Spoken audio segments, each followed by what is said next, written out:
Going to open the meeting. Would like to take their seats. We will get started. We are live streaming this meeting via the City of Hobart's YouTube channel, and we have currently 7 elected members present, which is a quorum. Alderman Thomas, Deputy Lord Mayor are on a leave of absence. Councillor Ewan, I think, is attending soon. Alderman Zuko is attending soon as well. At this stage, Alderman Sexton is an apology. Starting with the acknowledgement to country, in recognition of the history and culture of the City of Hobart, I wish to acknowledge the traditional owners of the land upon which we are meeting. I'd like to acknowledge the determination and resilience of the contemporary Tasmanian Aboriginal community who have survived invasion and dispossession and continue to maintain their culture and their rights. So the minutes of our last meeting, if someone would like to see those, would like to move them. Councillor Dutta, moved by, seconded by Councillor Harvey. All those in favour say aye. Aye. Against say no. That's carried unanimously. Alderman Zuko has joined us online. Now we've got those minutes moved. Transfer of agenda items. Are there any agenda items that anyone would like to transfer from the open or closed? Councillor Dutta? Lord Mayor, just a suggestion. It is not related to this. But, you know, the fact that we had the news of the 4 children who died, should we not have a minute silence? I'm just making a suggestion if it's appropriate. Yeah, I'd be happy to do that. I think that is a very shocking event that's taken place in our state, and I think it has shocked everybody. So if everyone's happy, we'll have a minute silence for the children.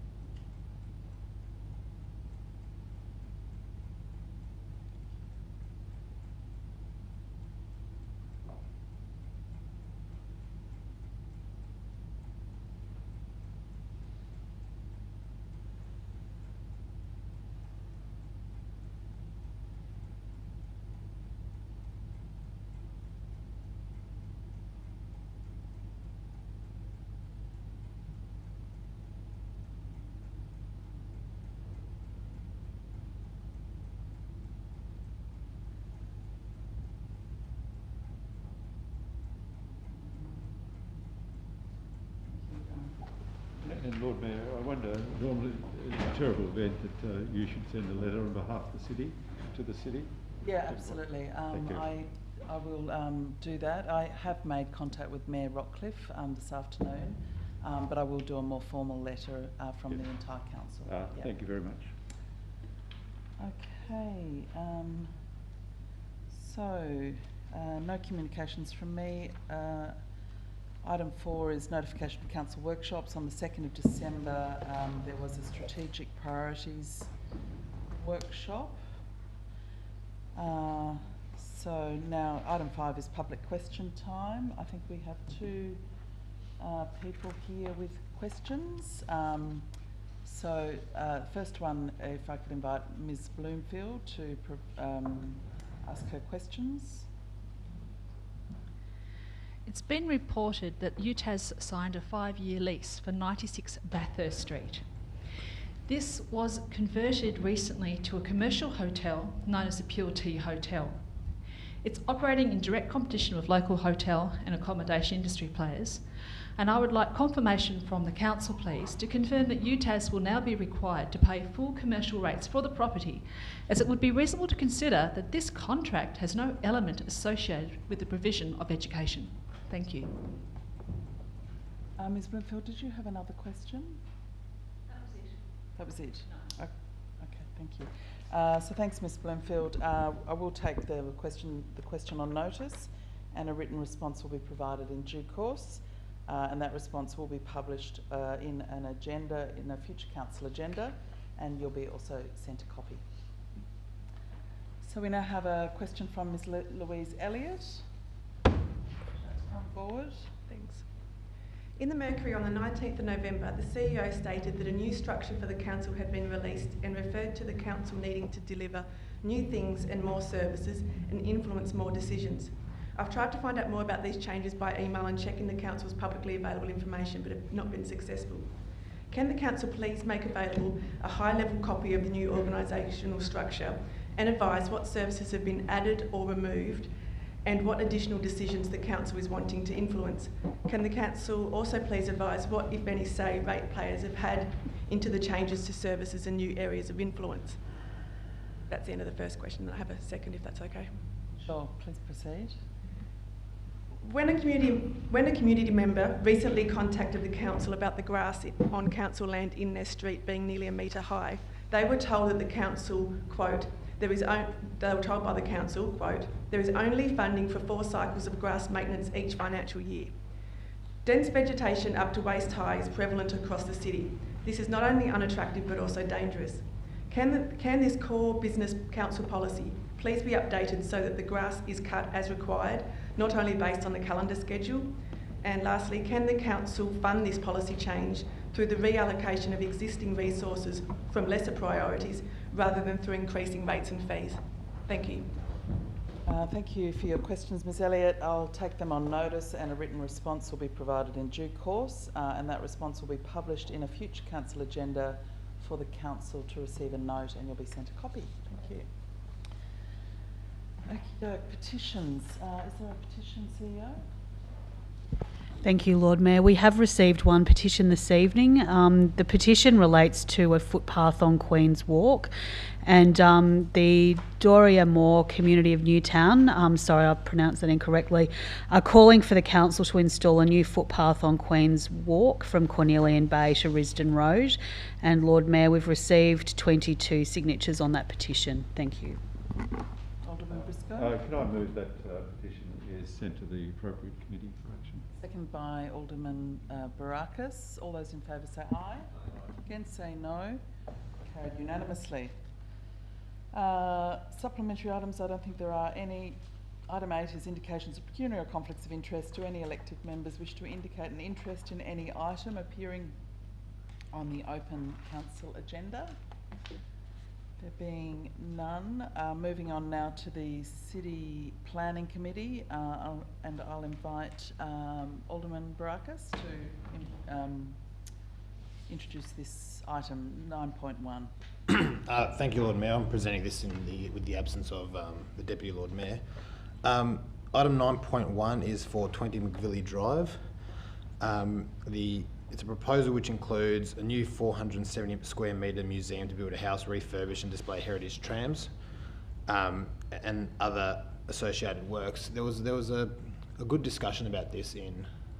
I'll move the item, Lord Mayor. Second by Alderman Briscoe. Thank you, Lord Mayor. There was a good discussion about this in committee, and I think it was acknowledged that this was a great showpiece of community involvement to retain and to preserve and to showcase some important history and heritage of the city through our trams.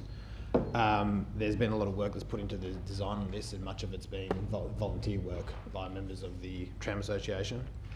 And there was some concerns raised by a neighbouring property owner who's also developing on the site, and I think it was determined that any of those concerns could be met via arrangements and minor modifications to the design, which could occur at a later date. So the committee unanimously supported this, and I'd commend this to the council. Alderman Briscoe. Yes, this is a very important milestone. We've got over $1 million of historic trams gathering dust in our storage up on the Domain quarry there.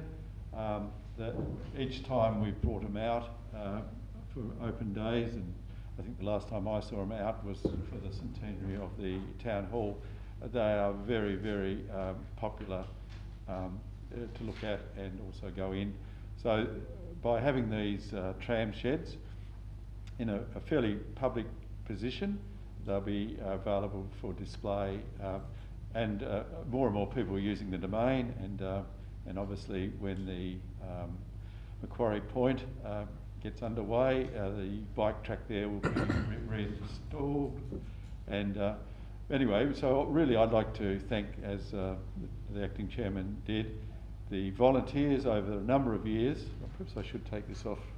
Perhaps I'm only giving you COVID, not everyone giving me COVID. I just had a cough then, but so you've got to thank those volunteers over a number of years who've got to the stage where they can present a planning application.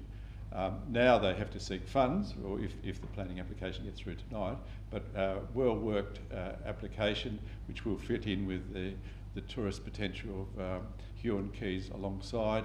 I think it'd be a shovel-ready project for the state or the federal government.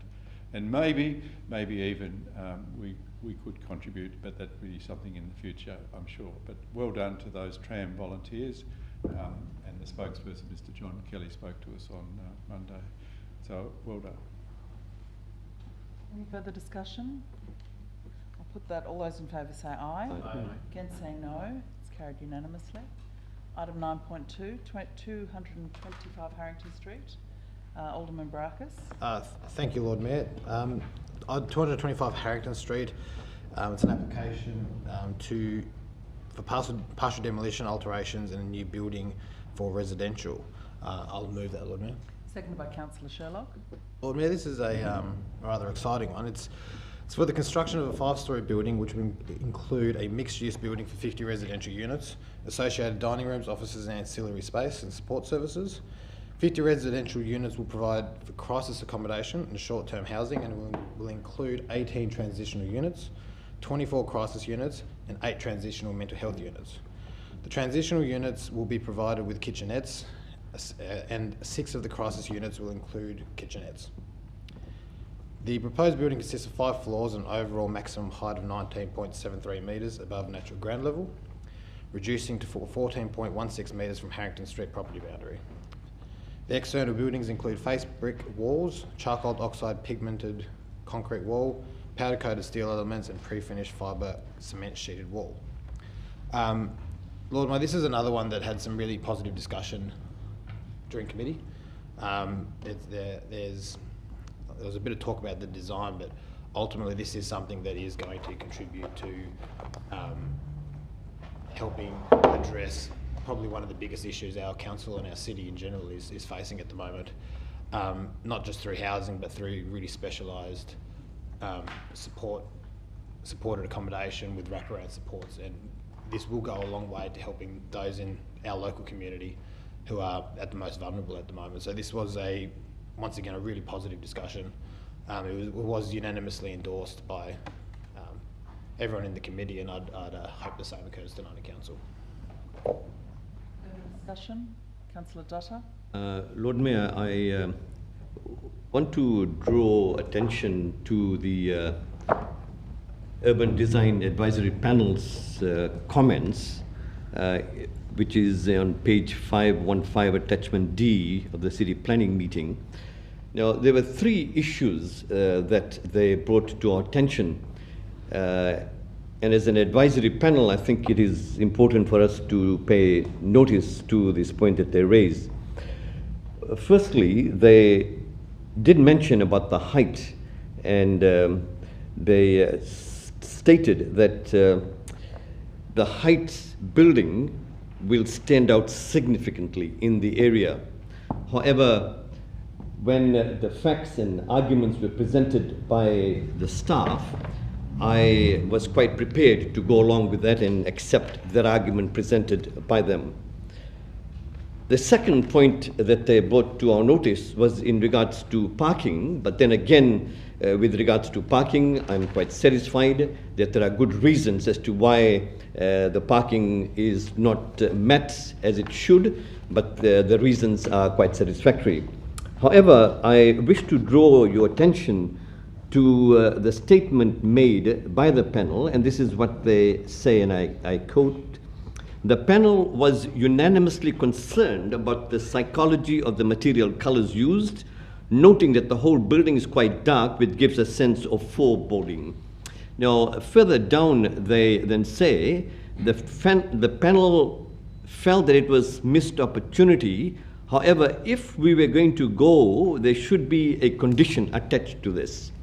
Now, I would like to move an amendment to that we add that amendment to with regards to color and material. And if I could just ask that to be put to the screen, please, so that everyone is aware. This is the standard condition that we place, and I think that having regard to the panel's commendation and recommendation, it would be imperative for us to put that clause in there. So I move that amendment to that. Seconder for the amendment. Is there a seconder? Lord Mayor, if given that it's a planning item, can we just accept it, or does that have to be an amendment? I think it has to be an amendment.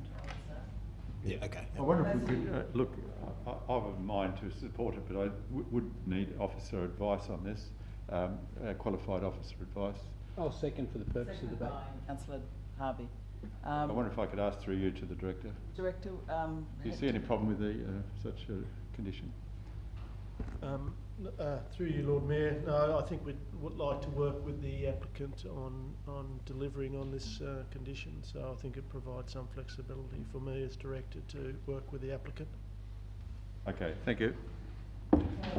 further discussion on the substantive motion or the amendment? Okay, there's being none, I'll put the amendment first. All those in favour say aye. Aye. Against say no. Carried unanimously. I'll put the substantive motion as amended. All those in favour say aye. Aye. Against say no. Carried unanimously. Item 9.3 is 118 King Street. Alderman Brackus. Thank you, Lord Mayor. Item 118 King Street. It's a motion. It's an item to refuse the application. So sorry, I'm just going to cycle down to it. For a change in use of general retail and hire, and for multiple dwellings and associated works. So I'll move that. Seconded by Councillor Dutta. Lord Mayor, this was an interesting discussion in committee, and it was an interesting discussion when it came to committee a number of weeks ago. There's a lot of good in this application, and it does cross a few boundaries, and it does push the envelope in a number of ways.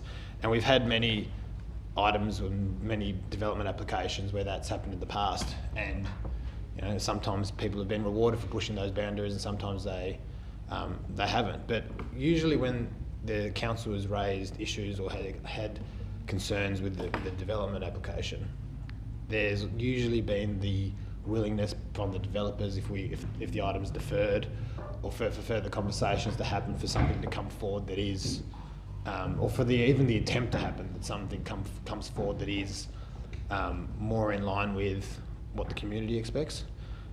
It was a bit disappointing that the applicants in this case were given two bites at the cherry, so to speak, and didn't really see. Well, it was deferred. You're deferred. Did you defer it? Yeah. And in this particular instance, the applicants didn't offer up any attempts to address or even explain their design. So I think it's a bit of a missed opportunity, because once again I think there was a lot of good in this, but ultimately, whilst some of the issues with the design could be rationalised away, not all of them could. So unfortunately, I think this will be one that we'll all be refusing tonight, but I would hope that something might come back in the future that allows us to vote in support of it. So I'll move that and leave it there, Lord Mayor. Further discussion? I'll put that. All those in favour say aye. Aye. Against say no. Carried unanimously.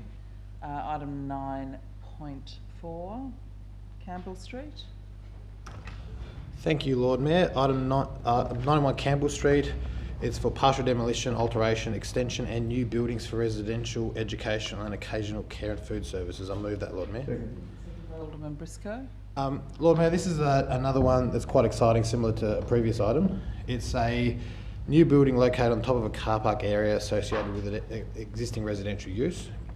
It's for those not familiar with the site, it's right before the TAFE building. The proposed building would provide additional residential accommodation and the accommodation will be specifically for homeless or at risk of being homeless youth. 26 single bedroom units for at-risk youth spread over 3 levels are proposed. Each unit will provide studio-style accommodation incorporating ensuite bathroom, storage, combined living area and kitchenette, as well as other amenities. Minor change for existing parking arrangements and construction of a community hub. There's also a cafe on the bottom ground level that will be run for and by the residents and also so the broader community, in addition to a number of wraparound services. Lord Mayor, this is another one that, as I said before, is going to provide a much needed service, and it's going to help address a really crucial issue in our city. There was the issue of, or there was the conversation had around parking. It doesn't meet the acceptable solutions for the parking, but it was discussed, and the nature of the accommodation being provided for homeless or at risk of being homeless youth, that the majority of parking demand on the site will be staff and those that are coming to provide support to those, not residents. It won't function like a normal residential apartment building. It's got different needs and different demands and different requirements. So I think it was generally accepted by the committee that whilst it would have been an issue in a normal development application, it's not really an issue in this. So I'll leave it there, and I'll just commend it as a great step forward in addressing the issues that the city's facing, and I'd hope that everybody supports it. Alderman Briscoe? Yes, I think that was well said, Alderman Barakis. I did have a chat with appropriate council officer a couple of days ago about have we decreased the amount of homeless people in our city, and it appears that this year there are less people sleeping on the streets because of initiatives by the state government and private charitable organisations. In this case, the development in front of us and also the previous one we've just recently passed up Argyle Street was both add another 76 accommodation for homeless people and for people at risk of being homeless, youth work. So the state government has to be commended, and so is the private non-government organisations.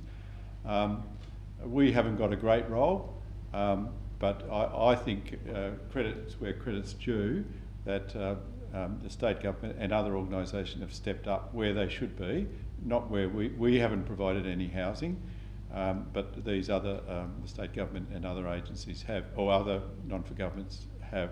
Now, it's probably not enough, and we look forward to other proposals coming to us in this coming year, but well done to this particular organisation to put this particular one up in Campbell Street, and I look forward to other ones coming next year.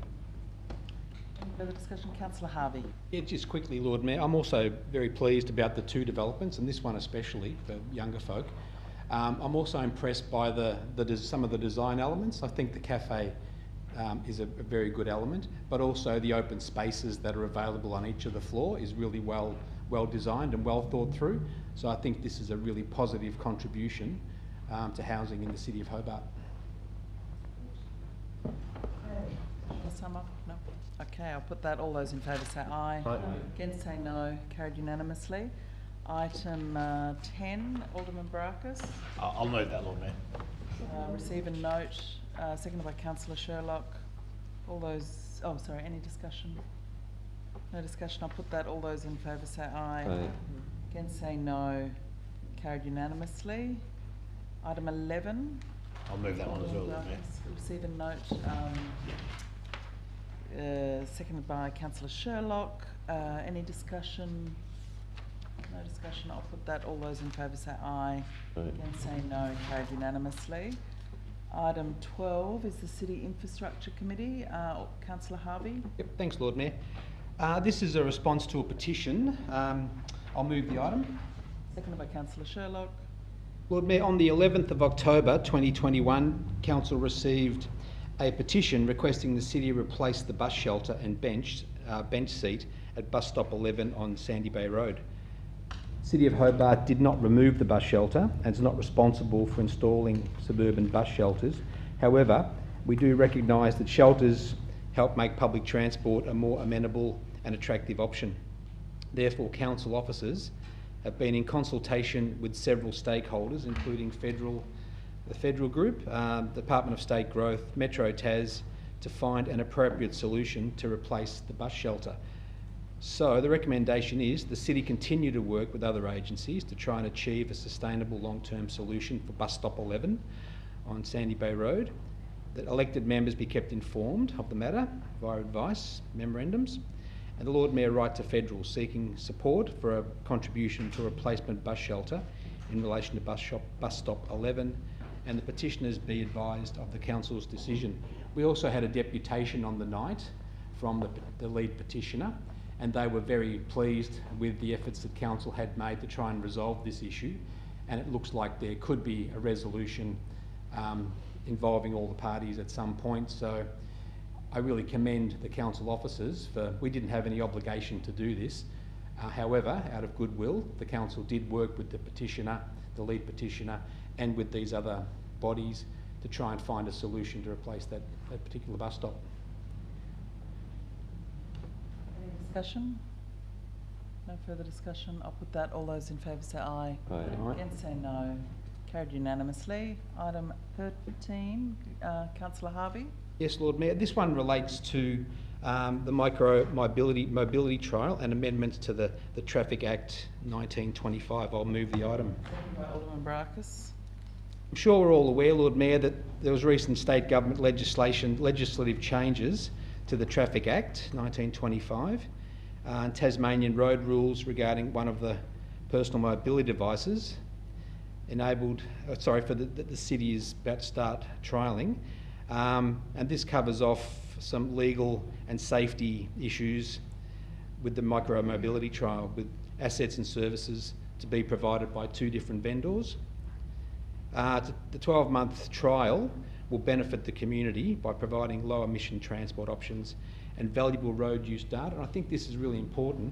Council will have a really good, close relationship with these service providers, and that data will help, firstly, help us judge the trial, but also help us understand how people move around the city using these sort of devices. So I think that's an important component to this. But also it sets the boundaries for what's the potential use of these devices, what the regulations are, and it also gives the CEO the opportunity to negotiate other outcomes around this, like which roads will or might not be available to these scooters. So I think this is an important component of this trial, to have the regulatory setting which will define the rules. So the recommendation is that council notes the third-party insurance is required for the duration of the trial and delegates authority to the CEO to determine the roads in the Hobart local government area permitted for use by personal mobility devices that are not already specifically authorised by state government legislation. Part 2, at the conclusion of the 12-month commercial micro mobility trial, a report be provided to the council dealing with the trial's outcomes, making recommendations in relation to a formal personal mobility device policy.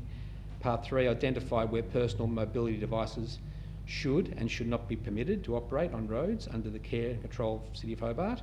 And Part 4, formalising any changes to the delegated authority to determine personal mobility device use on roads under the care and control of the City of Hobart. So there was a bit of discussion about insurance at the committee meeting, and we're comfortable that everything's covered. Both of these providers have assured us that everything will be in place by the start of the trial, which I think is tomorrow. So passed unanimously at the committee meeting. Discussion. Just, Alderman I've Brackus. got a question just to start off with, because whilst this was a very productive discussion in committee, there was, I think, wasn't there an amendment that was moved to include the noting of the third-party insurance? It's in there. The council notes that third-party insurance is required for the duration of the trial and delegates authority to the CEO. Part 1. Oh, sorry. Complete first sentence. Apologies. I think it got restructured. Yeah, okay. I was looking for the second. Yeah. Lord Mayor, I'll echo what Councillor Harvey said. It was a very productive discussion in committee, and it was a very productive discussion when we briefed by the two providers, which I think you were at as well, Lord Mayor. And I think there were a number of questions asked and a number of tough questions asked, and those questions I think aren't so much because anybody was against it. I think we just want to make sure that this is right, because I think this is an important and potentially a very positive contribution to the transport mix in Hobart, and I think it'll fill in the gap for micro-mobility and people getting around the centre of our city. So I think so long as it's done right, and I think that's obviously the purpose of the trial, making sure that we have the right speeds in the right spots and access in the right spots, and make sure that everybody's got appropriate insurance in case the worst does happen. But I think this is something that we can look forward to. I'll be having a go on them once they're available, and hopefully it does not just ease congestion, but hopefully the more importantly help assist those wanting to get around our city. Because I think as the briefing elaborated on, not only does it make things easier for those wanting to make short trips around the place, but also has in other cities shown a real benefit to the tourism and retail and hospitality sectors, and making it easier for those outside of the city to get around. Has ended up with people spending more money in local businesses and frequenting areas that they may not have had such easy access to. So I think all around is positive, as long as we take on the concerns of those in the community that have concerns and ensure that it's adopted in the safest and most practical way, which I think we're doing. It's a positive thing. Alderman Briscoe. Yes, look, I was a little bit less warm to the idea until I had the briefing by the two companies that are putting the bikes out, the scooters out. They have had a fair bit of experience on cities in the mainland. What I hear from my family members in Brisbane, though, there are issues, and there are more, there are injuries, and hopefully the learnings that they've had from their previous cities will reduce those. There is a fear in the community that because they're quiet and they're on our footpaths, that you won't notice them behind you and you might step in front of them or whatever. But however, I came away from the briefing a lot happier, and I don't know about tomorrow, but in the next few days I will try them out. And apparently you can just leave them in front of your house. You don't actually have to take them back to where you jumped on them. So I'll download the app myself, and I'll try it up to my house, up West Hobart way. But I suppose the report that will come back to us will indicate the extent of injuries and injuries that require emergency attendance to the hospital. Because really, like all things, every technology has its downsides, and whilst I'd rather people be walking and cycling because it's active, this is not active, but probably getting on and off is probably active. It will help initially, I imagine, for the tourists that have started coming into the city yesterday, and that's why I'm wearing a mask today. So presumably we'll all have opinions of them in the next few weeks, and hopefully we'll all have a go at them.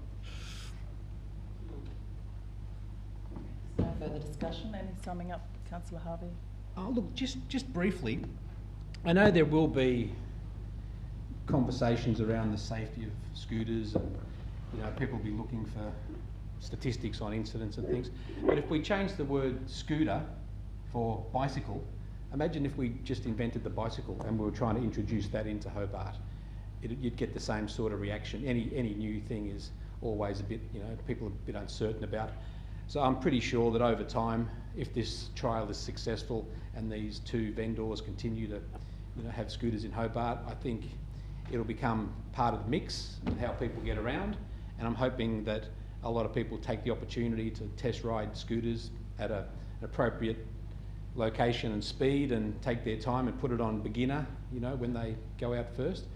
And I've got a feeling that, we probably will see some incidents, but more than likely we won't see huge number of incidents, but I don't know. We'll have to wait and see what the data's like. But like anything, imagine when they introduced the bicycle, if we introduced the bicycle today, it'd have the same sort of reaction. There's no further discussion. I'll put that. All those in favour say aye. Aye. Against say no. Carried. No. A show of hands. All those in favour. Councillor Harvey, Councillor Dutta, Councillor Sherlock, Councillor Coates, Councillor Fox, Alderman Barakis, Alderman Briscoe and the Lord Mayor. Against. Alderman Zuko. It's carried, Lord Mayor. 8 votes to 1. Okay, so we're moving on now to item 14. Alderman Zuko, did you want to introduce the customer service complaints and compliments report? Or move it? You're on mute, Alderman Zuko. Lord Mayor, I just move it. Seconded by Councillor Sherlock. Any discussion? Alderman Briscoe. Thank you, Lord Mayor.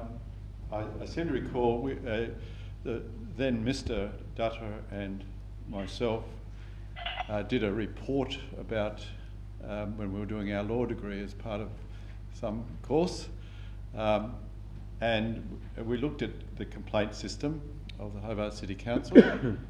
Looking at it even today, I felt like it was so real, and I think it might have been about 20 years ago, but then there were about 200 complaints, and now it looks like we're down, at least last year, to 70 something, 77. Question what Mr. Dutta at the time, now Councillor Dutta, and I discovered that a number of those complaints ended up in the Ombudsman, and they did shake the tree a bit, some of them. And the question is, I've just reread the report for the council officers, and I wonder if I could ask through you to Mr. Jackson, how many of those complaints ended up at the Ombudsman's office? Through you, Lord Mayor. Look, I will have to take that on notice formally, but look, not many, if any, is the short answer. But to confirm the exact number, look, I don't know, so I'll take it on notice. Alderman Zuko, would you mind going back on mute, please? We can just hear a bit of background noise where you are.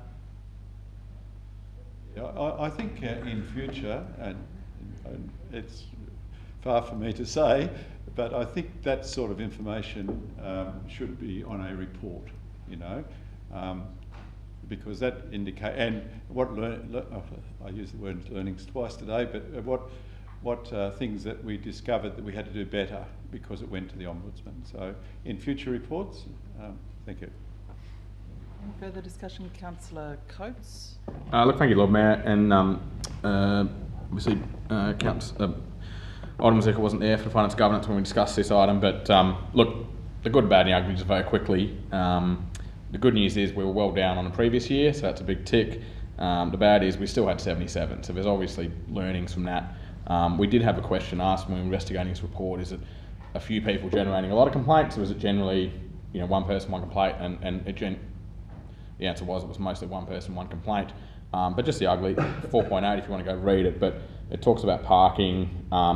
It was a contentious item this year, and there's heightened dissatisfaction with parking operations, and it presents as complaints against officers who are generally enforcing the parking rules. And I think sometimes, you know, we might forget sitting in this building, but when we do make adjustments and changes, that there are actual people at the coalface that then are asked to deliver that, and sometimes that does generate, you know, blowback, and you know, council officers at the end of the day, in some ways, are put in a hard position sometimes in trying to bring the community with them and get them to understand the rules that have been put in place. But look, overall, as I said, the good, we're well down. The bad is there still is some, but overall, it's a very good report, and yeah, I'd commend it to council. Okay, if there's no further discussion, I'll put that. All those in favour say aye. Aye. Against say no. It's carried unanimously. Item 15 is the Hobart Rivulet Management Plan. I'll invite Alderman Briscoe to move this motion. Thank you, Lord Mayor. I move the motion that's on the books. Seconded by Councillor Sherlock. And basically, the Hobart Rivulet Vegetation Management Plan, which is a significant, and I should have brought the physical copy of it, it is a significant document. Got to get used to this. It is well researched, great examples in it. The management plan provides a prioritised strategic framework for the city, community volunteers and contractors to undertake willow and other weed removal and subsequent revegetation with locally native plants along the Hobart Rivulet between Strickland Avenue and Mole Street and its tributaries, Guy Fawkes Rivulet and Ross Rivulet. The actions set out in the plan will assist in the future-proofing the waterways by increasing the water carrying capacity, improving water quality, increasing stream bank stability and providing habitats for local wildlife and restoring the riparian corridor. And in the report, from memory, it does indicate that the willows have fulfilled some positive things. It's not always negative, but after removal, if we put more indigenous trees there, the same benefits will occur, shading for other plants and animals and whatever. So it's a good plan, and it's a good vegetation management plan. So I commend the motion, and the plan will be available hopefully through the city's website and other platforms. Councillor Harvey. Lord Mayor, I'm quite pleased with the vegetation management plan for the Hobart Rivulet. I think it's quite a comprehensive document. The issue for me will be how fast can we implement the plan, and I know we've been working diligently on the rivulet for many years, but I do feel we're at a point in history where weed management across the whole country has become quite a significant issue, as well as feral pests. And I recently looked at the CSIRO report that was released recently that stated the cost to the Australian economy of dealing with feral animals and weeds is $25 billion a year. So a really significant sum goes towards managing weeds and managing feral animals, and Hobart is a contributor to that 25 billion as well, because we have to manage weeds across the whole area. Every council has to manage their weeds. And with this growth we've had at the moment, it's been rain, sunshine, and phenomenal amount of growth of vegetation around Hobart. So I think that's probably placing a strain on Hobart City Council as well. Can I just get an indication of that from the acting director? How are we coping with the weed growth at the moment? Through you, Lord Mayor. We're probably behind the eight ball on weeds this year, as you accurately described. The growth this season is phenomenal, but our contractors are on spec, on time for the work that we've done in that sort of thing, and we treat over 600 kilometres of roadside verge in terms of spraying our spraying contract, and we slash over 50 hectares of land in the city to curbside reserves, etc., etc. So it is an extremely large task, and we've asked our contractors to increase their resources allocated to the task. But unfortunately, fortunately, a great year of growing has meant that the weeds have substantially increased their heights before we can actually get to them at this point in time. Yeah, and I think that shows, Lord Mayor, that our community needs to have a bit of patience, that we're doing the best we can with the resources we have to manage weeds in the city. But I think there's also an opportunity to look for more finances to help, or more resources also across all of local government to manage weeds. And I'd like to think that the council starts to work in that space as well. So how do we leverage more income out of the state government? What opportunities are there to expand our weed management and our feral animal management as well, which we, cats I guess is the main thing, and we do have a strategy there. But I'm very pleased that we have this plan for the Hobart Rivulet, and I'm hopeful that we'll have the resources to carry this plan out over the next few years. Further discussion? Would you like to sum up? Yeah, just very briefly, I don't know where cats came into a vegetation plan, but still... Feral animals. Feral animals.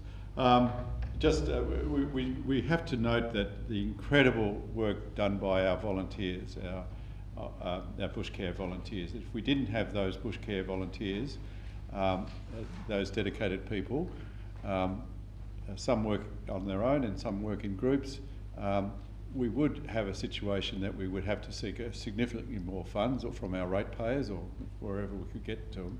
So I don't think it is dire as Councillor Harvey indicates. I think we value our volunteers, and this vegetation management plan helps them in what priority areas we put their time and energy into. Thank you. I'll put that. All those in favour say aye. Aye. Against say no. Carried unanimously. Item 16 is the inner city cycleway shared pathway. Alderman Briscoe. Look, I move the item that's on the agenda. Second by Councillor Sherlock. Thank you.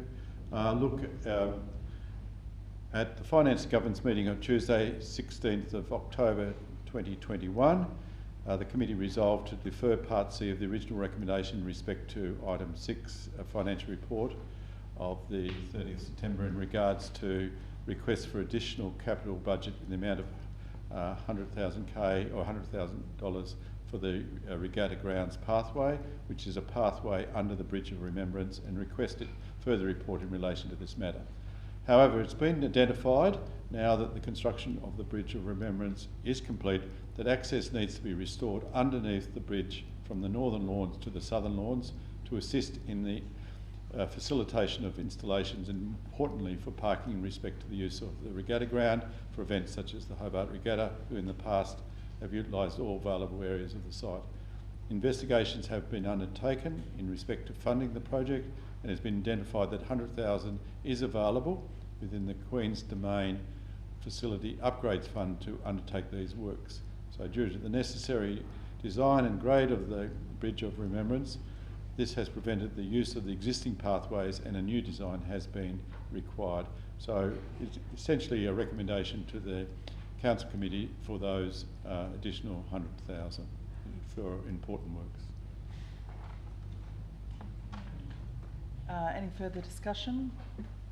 I'll put that. All those in favour say aye. Against say no. Carried unanimously. That brings to a close our open agenda. So I'll ask that we switch off and move to the closed portion. Moved by Alderman Barker, seconded by Councillor Sherlock.